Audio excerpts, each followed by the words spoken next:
हरे कृष्णा आप सभी को। अ, आज मैं अपने वीडियो में कुछ ऐसा अलग सी बात नहीं कहने वाली हूँ, कोई अलग सी ऐसी बात नहीं कहने वाली हूँ। बस बहुत ही एक सुनी सुनाई बात जो आपने बहुत बार सुनी होगी और बहुत बार किसी न किसी ने आपसे कही होगी कि मेरे साथ ही ऐसा क्यों होता है, या मैंने तो अपनी लाइफ में कभी भी कुछ भी नहीं किया था तो मेरे साथ ये क्यों हुआ, या मुझे ये क्यों झेलना पड़ रहा है, या मुझे ये क्यों फेस करना पड़ रहा है। तो इस चीज़ के लिए जैसे कहते नहीं है कि कभी-कभी जब आपको कहीं पे भी कोई भी ऐसा सॉल्यूशन ना मिले, कोई भी बात समझ में ना आए, तो हमेशा हमारे घर में कहा जाता है कि या तो आप रामायण उठा लीजिए या तो आप श्रीमद् भगवत गीता उठा लीजिए। क्योंकि श्रीमद् भगवत गीता में हमेशा ये बताया गया है कि आपको अपना जीवन कैसे चलाना है। चलाना मतलब कि जो भी द्वंद आपके मन में चल रहा है, उसका कुछ ना कुछ उत्तर आपको ज़रूर मिलेगा। तो मैंने अभी हाल-फिलहाल में मेरा मन थोड़ा-सा अशांत हुआ था कि मैंने तो अपने मन में किसी के लिए कोई भी भाव नहीं रखा, या मैंने तो कभी भी किसी को व्यक्तिगत तौर पे कुछ भी नहीं कहा, कोई कमेंट पास नहीं किया, तो लोग मुझे क्यों कह रहे हैं? फिर मुझे ये चीज़ समझ में आई कि ठीक है, अच्छा ये लाइफ़ है और ये होता रहता है। तो मुझे जब ये सारी चीज़ें हो रही थी, तब मेरी मम्मी ने कहा कि तुम इतने श्लोक पढ़ती हो या इतनी चीज़ें पढ़ती हो, तो तुम उसमें से ही क्यों नहीं चीज़ें समझने की कोशिश करती।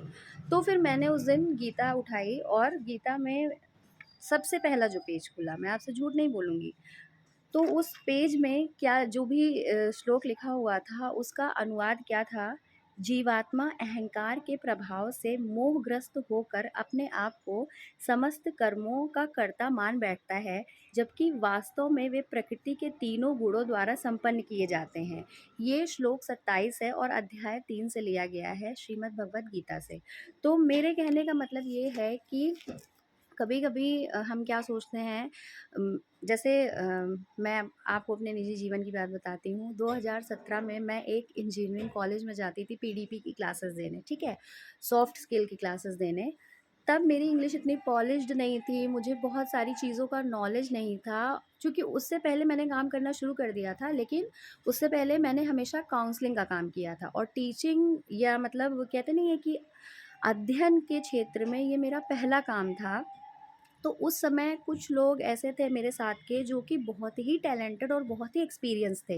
लेकिन कहीं न कहीं उनकी नज़रों से या उनके जो शब्द थे उससे ये समझ में आता था कि हम कहीं न कहीं उनसे कमतर हैं।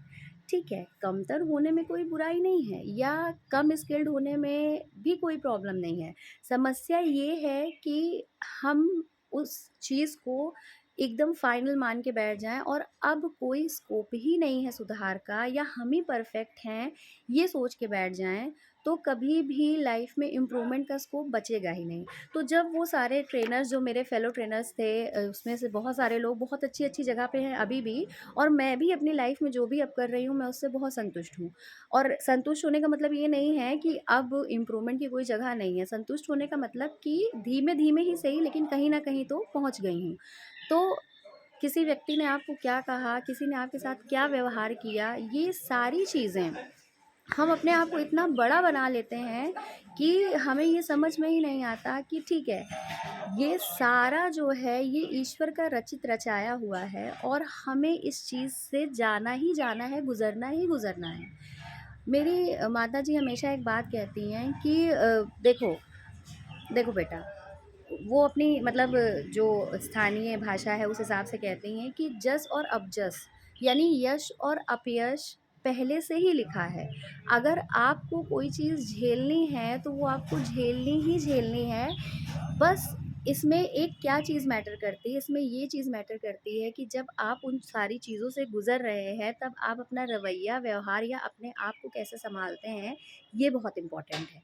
और तो और अपने परिवार, अपने दोस्त और अपने प्रियजनों को कभी भी ना त्यागें किसी भी घमंड में आके।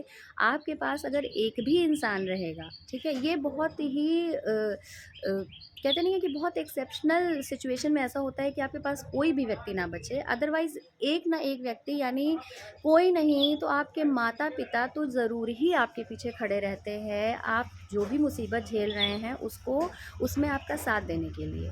तो ये मत सोचा करिए कि हमें कोई कुछ कह रहा है या हम किसी को कुछ कह रहे हैं, मतलब कि ये दोनों वे में होता है कि आपको कोई कुछ कह रहा है, ठीक है, तो आप भी किसी को जब कुछ भी बोल रहे हैं तो हमेशा ये चीज़ याद रखिएगा कि कभी ना कभी जीवन में आप भी उस स्थिति में पहुंचेंगे। तो मेरा यही कहना है कि मैं का जो अहंकार होता है, इसको इतना अपने ऊपर हावी मत होने दीजिए कि आप अपनी सहजता भूल जाइए। और कुछ लोग जो आपको कुछ भी बोल रहे हैं या आपको छोड़ के जा रहे हैं, या मतलब या आपकी वैल्यू नहीं कर रहे हैं, तो उनके लिए मैं सिर्फ इतना ही कहना चाहूँगी, जो कि आजकल बहुत, मतलब ये लाइन बहुत सुनाई देती है, सब कुछ मतलब बहुत ही आम है कि तराशिए खुद को कुछ इस कदर जहाँ में, तराशिए खुद को कुछ इस कदर जहाँ में, पाने वाले को नाज और खोने वाले को अफसोस रहे। धन्यवाद।